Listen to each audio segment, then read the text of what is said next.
जिस धरा ने मां जानकी को जन्म दिया, इस पावन धरा को जो भक्ति और शक्ति की धरती है, इस पावन धरा को कोटि कोटि नमन करते हुए आप सभी पूज्य संतों का, आप सभी बहनों और भाइयों का हृदय से मैं स्वागत करता हूं, अभिनंदन करता हूं। बहनों और भाइयों, मैं आज प्रातः ही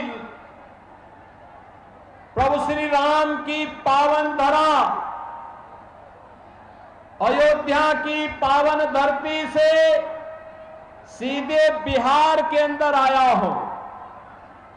बिहार विधानसभा चुनाव आज प्रचार का अंतिम दिन है, तो स्वाभाविक रूप से कई जगह जाना होगा।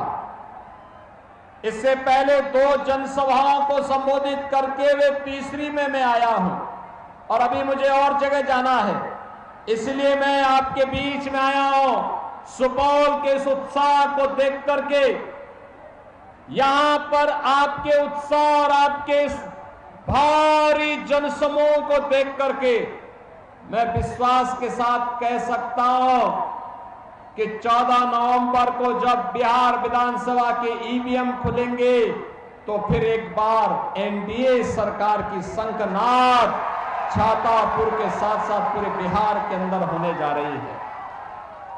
बहनों और भाइयों,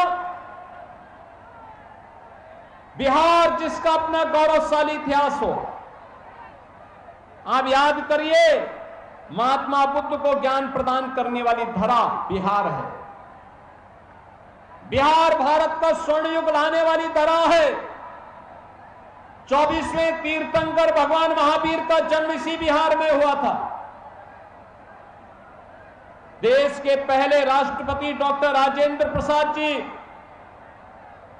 लोकनायक जयप्रकाश नारायण जी, जननायक कर्पूरी ठाकुर जी इसी पावन धरा में जन्म लिए थे और मैथिली भोजपुरी संस्कृति को छठ गीतों के माध्यम से वैश्विक पहचान दिलाने वाली शारदा सिन्हा भी इसी क्षेत्र की, इसी बिहार की उपज है, बिहार में ही जन्मी है। बहनों और भाइयों, ये बिहार, जिस बिहार ने आर्यभट्ट जैसा खगोल संकट खड़ा कर दिया, अन्नदाता किसान को प्लान करने के लिए मजबूर कर दिया, बिहार के नागरिकों को, गरीबों को भूखों मरने के लिए छोड़ दिया गया। बिहार के अंदर सरकार के खजाने का पैसे में लूट मच गई थी। याद करिए, जो बड़ी बड़ी घोषणाओं के साथ आज कांग्रेस आरजेडी का ये महागठबंधन आपके बीच में आया है। बहनों और भाइयों, ये केवल और केवल एक धोखा है, धोखा। ये धोखा देने के लिए आए हैं। याद करिए, जो ये बड़ी बड़ी घोषणाएं कर रहे हैं, ये लोग नौकरी युवाओं को क्या देंगे जो आपकी जमीन ही हड़प गए हो। याद करिए, ये लोग आपको क्या सुविधाएं दे पाएंगे जिन लोगों ने पशुओं का चारा ही हजम कर लिया हो। वे आज विकास की बड़ी बड़ी घोषणाएं कर रहे हैं। बहनों और भाइयों, विकास इनके एजेंडे में कभी नहीं था, गरीब कल्याण इनके एजेंडे में कभी नहीं था, आस्था का सम्मान इनके एजेंडे में कभी नहीं था।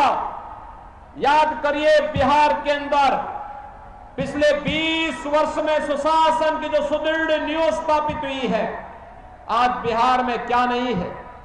सड़क है, बिजली है, पानी है, रेलवे की कनेक्टिविटी है, एयर कनेक्टिविटी है, एनआईटी है, आईआईटी है, आईएम है, एम्स है, इंजीनियरिंग कॉलेजेस की श्रृंखला है, मेडिकल कॉलेजेस की श्रृंखला आज बिहार के अंदर दिखाई दे रही है। बिहार के अंदर गरीब कल्याणकारी योजनाओं का एक लंबी श्रृंखला है और बिहार के अंदर बिहार का नौजवान आज